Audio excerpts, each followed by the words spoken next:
We lost 7-0, and honestly, that wasn't even the hardest part. This is Summit After the Storm, and I'm Bart Wilbanks. We had our first real baseball game last night. The boys showed up, they played hard, but we've got work to do. We struggled to produce runs, which is a big part of baseball. We left the bases loaded. We stranded runners at third. We had opportunities, and one defensive inning cost us the game. We gave up 5 runs in one inning. Just got away from us. Just like that, we started down. And as a coach, that's the moment.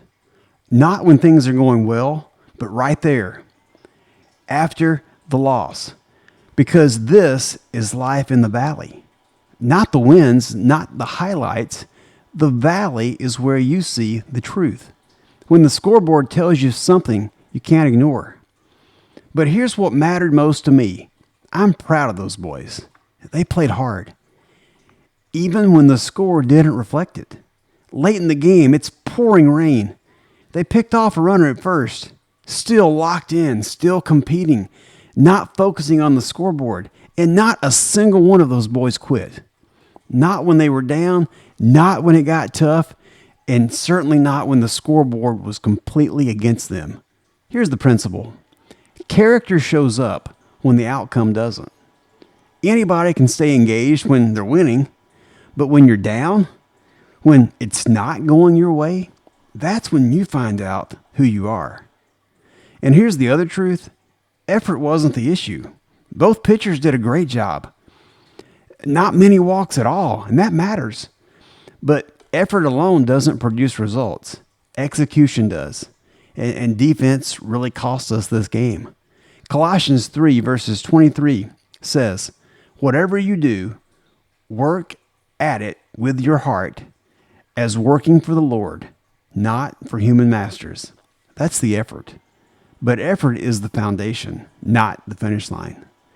Because this shows up everywhere in business, when the numbers don't hit, in leadership, when your team just isn't executing, and at home, when things don't go the way that you planned.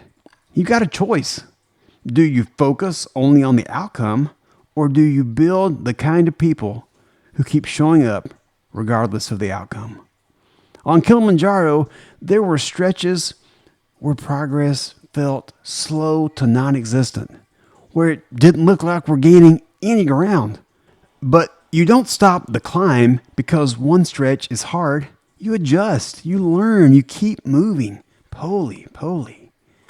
After that game, I told the boys I was proud of them, and I meant it. But I also know this, we've got work to do, and that's a good thing. Because the best teams aren't built in the wins. They're built in how they respond to a loss. If this podcast resonates with you, share it with someone who needs it. Follow the podcast on Spotify or whatever platform you're listening on, and learn more at summitafterstorm.com. And until next time, keep climbing. Poly.